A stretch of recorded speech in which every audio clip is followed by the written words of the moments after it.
Everyone, welcome to the channel YK star chemistry.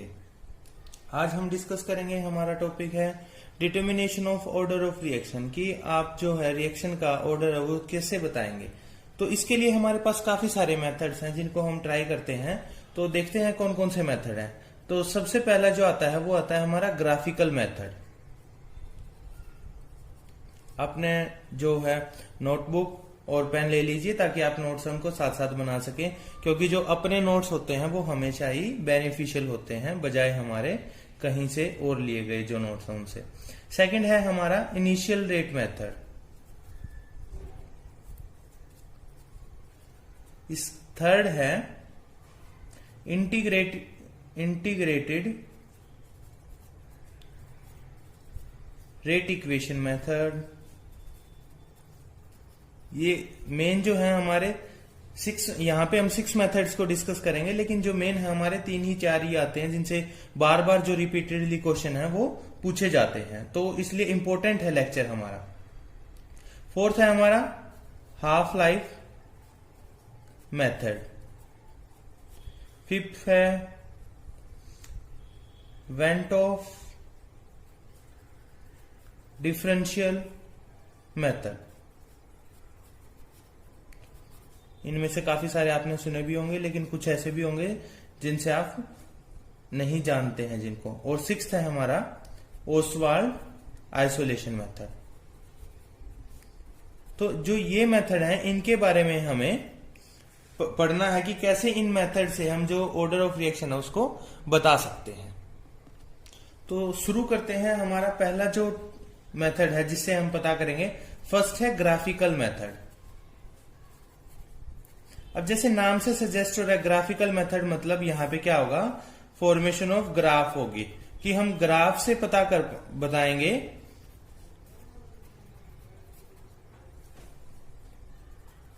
We make graph and find the order of reaction.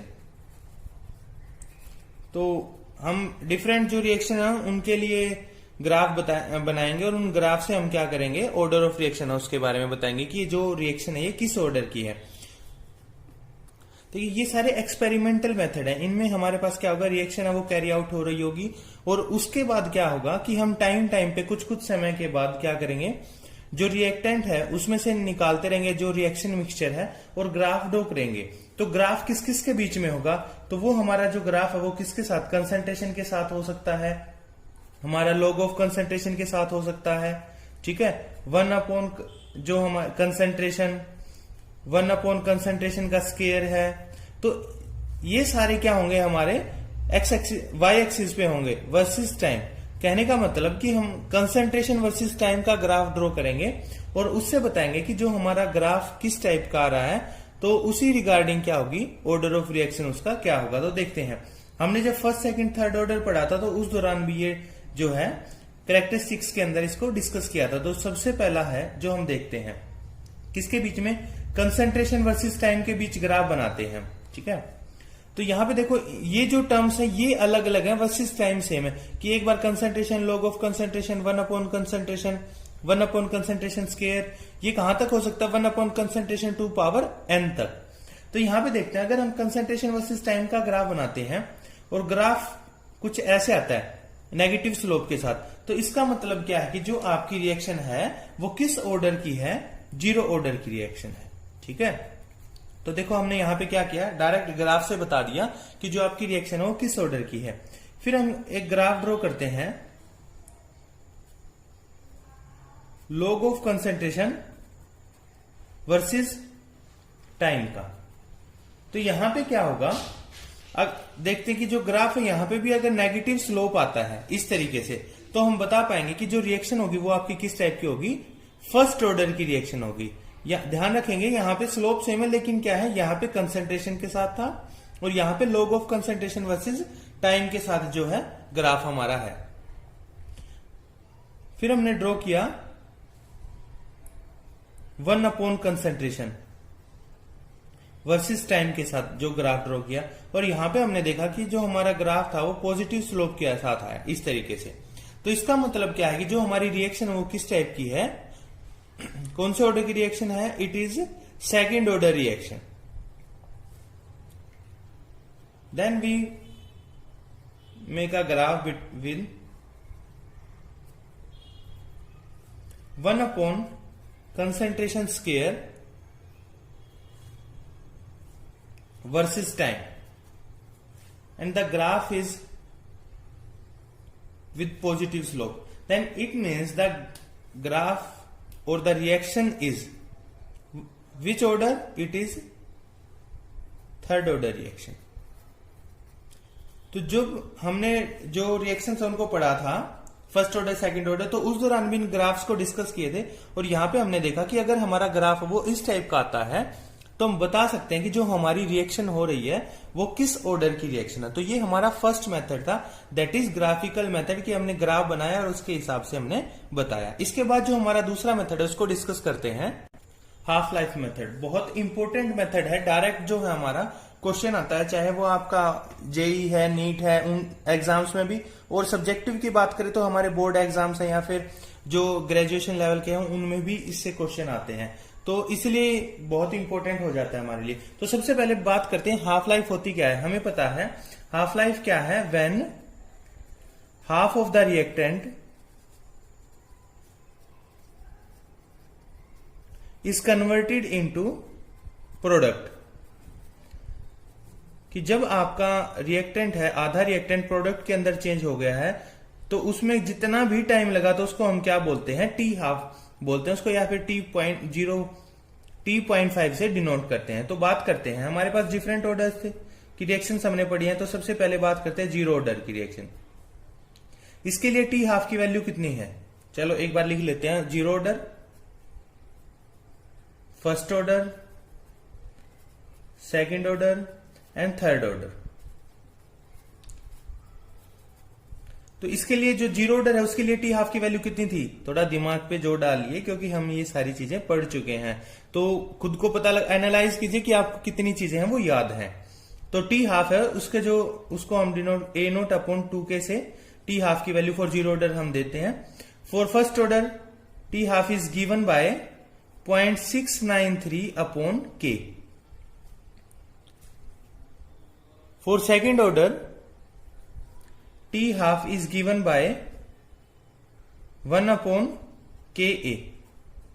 And for third order, T half is given by 3 upon 2 Ka square. अगर third order के लिए तो skip भी कर देंगे तो चल जाएगा, लेकिन जो ये है ये मेन है. तो यहां पे हम क्या देख रहे हैं, एक मेन बात मार्क करते हैं उसको, कि जो T हाफ है for zero order is directly proportional to initial concentration, की यहां पे इनिशियल कंसेंट्रेशन के डायरेक्टली प्रोपोर्शनल है. और for first order T half is independent of concentration, independent of concentration. इसको स्टार मार्क कर लीजिएगा क्योंकि डायरेक्ट कई बार क्वेश्चन आता है कि कौन सी ऑर्डर की रिएक्शन के लिए जो टी हाफ है वो इंडिपेंडेंट ऑफ कंसेंट्रेशन होता है. तो अगर हमें पता है तो सीधा हम लिख सकते हैं फर्स्ट ऑर्डर के लिए. For second order T half is directly proportional to, और हम बोल सकते हैं inversely proportional to initial concentration, की इनिशियल कंसेंट्रेशन के इनवर्सली प्रोपोर्शनल है. और सेकंड ऑर्डर हमने देखा कि क्या है, inversely proportional square of initial concentration के. ठीक है, तो ये इसका ट्रेंड है, जो जनरल ट्रेंड हमने देखा. तो इस ट्रेंड से हम क्या एक जनरलाइज इक्वेशन या एक जनरलाइज टर्म फाइंड आउट कर सकते हैं, क्या कि जो T half is directly proportional to 1 upon a to the power n-1. समझ आ रही है बात? देख पा रहे हैं कि यहां पे हमने क्या किया, जो टी हाफ था उसको हमने इस तरीके से बता दिया है, where n is order of reaction. क्या है? Order of reaction. तो अगर हम बात करें किसी भी एक ऑर्डर के लिए देख लेते हैं, जैसे फॉर फर्स्ट और सेकेंड ऑर्डर देख लेते हैं. चलो फॉर सेकेंड ऑर्डर n की वैल्यू कितनी होगी? 2 होगी. तो यहां पे अगर हम टी हाफ को रखते हैं, T half is directly proportional to 1 upon a to the power 2-1. और क्या हो जाएगा? T.5 is directly 1 upon a. तो यहाँ 2-1 1. ठीक है, तो ये हमारे पास क्या आ गई है? टी हाफ कि रिलेशन है वो आ गया है कंसेंट्रेशन के साथ, और यहां पे हम देख पा रहे हैं कि वो हमारा सेम है। तो ये हमारे पास क्या आ गया, एक फार्मूला आ गया है जिसकी वजह से हम इसको आसान तरीके से वैल्यू फाइंड आउट कर सकते हैं। हमें क्या है कि दो इनिशियल कंसेंट्रेशन दी गई है और उनके लिए टी हाफ की वैल्यू भी दी गई है। सपोज कर लेते हैं T.5, ठीक है, ये क्या है फॉर कंडीशन 1। तो उसके लिए टी हाफ का रिलेशन क्या होगा, 1/A1n-1, ठीक है। ये फॉर फर्स्ट इनिशियल कंसेंट्रेशन के लिए। अगर हम सेकंड की बात करें तो उसके लिए जो टी हाफ की वैल्यू है वो किसके होगी, 1/A2n-1, ठीक है। अब हम क्या करते हैं, इनको डिवाइड कर देते हैं। T.5 1/T.54 second is directly proportional to 1/। अब देखो ये क्या है, 1/, में है तो क्या होगा, रिवर्स हो जाएंगे। तो यहां पे क्या आएगा, A2n-1/A1n-1, ये हमारे पास आ गया है। अब हम इसको क्या लिख सकते हैं, T.5 T.12 4 second is equal to, देखो अब हम क्या करेंगे, इनको कॉमन ले लेंगे, A2/A1 to the power n-1, कि हमें दो अगर टी हाफ दिए गए हैं दो अलग अलग कंसेंट्रेशन पे, तो हम इस फार्मूला को लगा के जो ऑर्डर ऑफ रिएक्शन है वो फाइंड आउट बहुत आसान तरीके से कर सकते हैं। तो ये हमारे पास मेन फार्मूला है जिसका हम न्यूमेरिकल सोल्व करते हुए यूज करेंगे। अब क्या है, अगर हम इसको फर्दर भी सोल्व करना चाहें तो आप क्या कर सकते हैं, इसको देखो आंसर यहां तक भी आ जाएगा, लेकिन अगर आप जो सब्जेक्टिव पेपर है उनकी तैयारी कर रहे हैं तो यहां पे लिख सकते हैं हम log ऑफ, दोनों तरफ log से मल्टीप्लाई कर देंगे, 0.51 0.542 is equal to log of A2/A1 to the power n-1। अब log A to the power log m to the power n क्या होता है, ये हो जाएगा log T.5 1/T.52 is equal to n-1 log of A2/A1। तो हमारे पास ये आ जाता है, हमने log लिया इसके तरफ log, ठीक है, T.12 for T.2 is equal to n-1 into log of A2/A1। ये क्या है, पावर इस तरफ आगे आ जाएगी, ठीक है। जब हम इसको फर्दर सॉल्व करते हैं तो क्या होगा हमारे पास, देखो log A बाई बी को हम कैसे लिख सकते हैं, log A minus log B, ठीक है, is equal to n-1। log A2/A1 था तो हमने इसको क्या लिख दिया, log A2 minus log A1, और यहां से n-1 है उसकी वैल्यू हम फाइंड आउट कर सकते हैं। आप ये फार्मूला भी लगा सकते हैं, लेकिन जो छोटे वाला फार्मूला हमने ड्राइव किया था वो हमारे लिए बेस्ट होगा फॉर सोल्विंग द आंसर। अब हम क्या करते हैं, इस पे बेस्ड न्यूमेरिकल कर लेते हैं ताकि हमें पता लगे हमारा जो कंसेप्ट है वो कैसा बना है। तो ये हमारा क्वेश्चन है कि the half life of a chemical reaction at a particular temperature and concentration is 25 minutes. कि हमें क्या दिया, टी हाफ की वैल्यू दी गई है किसी भी कंसेंट्रेशन पे, तो हम टी हाफ लिख लेते हैं 25 मिनट्स। जब आपकी कोई कंसेंट्रेशन है A1, उसको हमने क्या मान लिया, A, ठीक है। फिर क्या हुआ, when the concentration is doubled, इसका मतलब क्या है कि A2 की वैल्यू बता रहे हैं कि शुरू में A थी, अब कंसेंट्रेशन क्या कर दिया, डबल कर दिया है। कहने का मतलब शुरू में A थी तो अब क्या हो गई है, 2A। The half life becomes 50 minute. उस दौरान जो टी हाफ है वो कितना हो जाता है, इसको हम 1 दे देते हैं, ये क्या है T.2, ये कितना हो जाता है हमारा 50 मिनट। तो अब इसने कहा find the order of reaction. अब ऑर्डर ऑफ रिएक्शन बताना है तो आप ये फार्मूला भी लगा सकते हैं, लेकिन ये थोड़ा लेंदी होगा। हम इसके लिए क्या करते हैं, जो हमने छोटा मेन फार्मूला सीखा था उसको देखते हैं। तो वो क्या था हमारा, T.541 upon T.542 is equal to A2/A1 to the power n-1। ये हमारे पास फार्मूला था। अब डायरेक्ट वैल्यूज को पुट करेंगे हम, 25/50 इज इक्वल टू A2 कितना है, 2A/A to the power n-1। A से कैंसिल आउट हो जाएगा और यहां से क्या आ जाएगा, 1/2, ठीक है। तो आता है हमारे पास 1/2 is equal to 2 the power n-1। इसको हम क्या लिख सकते हैं, 2, अगर हम इसको रिवर्स करें 2 तो पावर क्या हो जाएगी, -1 is equal to 2 the power n-1। तो यहाँ पे 2 सेम है तो हम इसको इक्वेट कर सकते हैं। यहां से क्या आएगा, n-1 is equal to -1 and n is equal to -1, ये इस तरफ आके क्या हो जाएगा, +1। तो यहां से कैंसिल आउट हो जाएंगे और n की वैल्यू कितनी आ जाएगी 0। तो कहने का मतलब कि जो हमारी रिएक्शन है वो अब किस ऑर्डर की है, the data for the given reaction is a 0 order reaction. तो हमने क्या किया, अगर हमें t हाफ वैल्यू दी गई है तो उससे हमने फाइंड आउट कर लिया कि जो हमारी रिएक्शन वो कैसी है, 0 ऑर्डर रिएक्शन है। तो अब क्या है कि वीडियो के एंड में हम आपको एक क्वेश्चन देंगे जो आप खुद से सोल्व करेंगे, ताकि आपको पता लगे कि आपने जो कंसेप्ट है वो कितने अच्छे तरीके से बिल्डअप किया है और वीडियो को समझा कितने अच्छे तरीके से है। इसके बाद जो हमारा थर्ड क्वेश्चन है, थर्ड जो टाइप है उसको हम डिस्कस करते हैं। अब हमारा जो थर्ड है, जो मेथड है order of reaction find out करने का, उसको डिस्कस करते हैं, वेंट ऑफ डिफरेंशियल मेथड। तो इसमें क्या होगा, हमें पता है कि रेट ऑफ रिएक्शन है वो हम किससे देते हैं, rate of reaction that is dx upon dt is directly proportional to concentration to the power n। कि हमें कोई ऑर्डर नहीं पता है तो हम यहाँ पे क्या लगा देंगे, n लगा देंगे।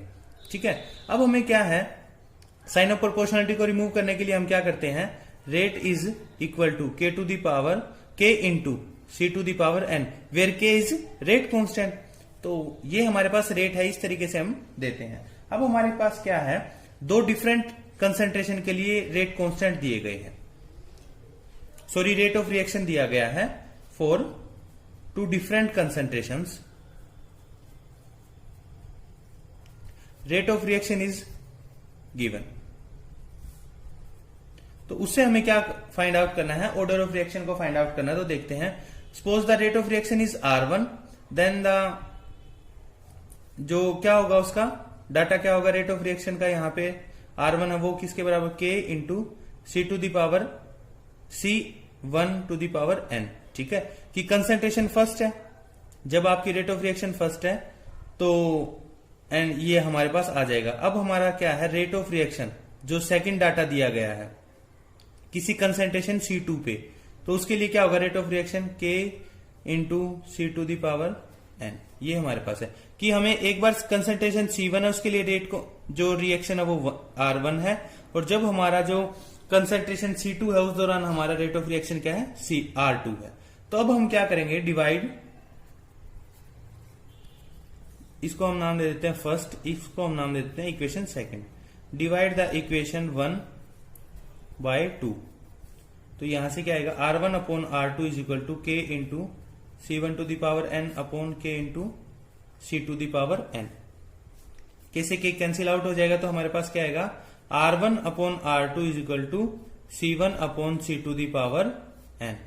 ये हमारे पास फार्मूला आ गया है। इस फार्मूला को यूज करके हम क्या, जो ऑर्डर ऑफ रिएक्शन है उसको फाइंड आउट कर सकते हैं। जैसे हमने पिछली जो हाफ लाइफ के साथ किया था, हाफ लाइफ जो मेथड था उसमें ड्राइव किया था इसके एक्सप्रेशन को, वैसे ही यहाँ पे भी इस एक्सप्रेशन को हम एक्सटेंड कर सकते हैं लॉग की टर्म में। तो वो क्या होगा, n is equal to log of R1 minus के log of R2 upon log of C1। C1 क्या है, concentration C1 minus log of C2। तो ये फार्मूला आएगा, इसको भी आप क्या है ड्राइव कर सकते हैं बिल्कुल उसी तरह जैसे हमने हाफ लाइफ मेथड के अंदर ड्राइव किया था। वैसे इस फार्मूला से भी हमारा क्या है, क्वेश्चन है उनको वो बहुत आसान तरीके से सॉल्व हो जाएंगे। तो एक क्वेश्चन है उसको हम सॉल्व करके देखते हैं। तो हमारे पास ये क्वेश्चन है कि the rate of reaction at two different concentration 0.15 molar and 0.05 mole are 2.7 into 10⁻³ m inverse and 0.3 into 10⁻³ mole per mm inverse. ठीक है, या पर mm दिया गया है। तो calculate the order of reaction. तो यहाँ पे क्या है कि हमें कंसंट्रेशन दी गई है दो, तो कंसंट्रेशन लिखते हैं C1 कितना है हमारा 0.15 मोल एंड C2 कितना है 0.05 मोल। तो उस दौरान जब C1 है तो आपका रेट ऑफ रिएक्शन R1 क्या है 2.7 into 10⁻³ mole per mm and R2 क्या है 0.3 इंटू 10⁻³ मोल पर mm। ये हमें दिया गया है। अब हमें यहां से क्या करना है, order of reaction find out करना है। तो अब ये फार्मूले से भी आप कैलकुलेट कर सकते हैं और इस फार्मूले से भी। तो ये हमें आसान लग रहा है, सबको पता है, तो सब क्या करते हैं, जो चीजें आसान है उसकी तरफ जाते हैं। तो हम जो शॉर्ट ट्रिक है उसको अपनाते हैं। तो क्या होगा, R1 upon R2 is equal to C1 upon C to the power n।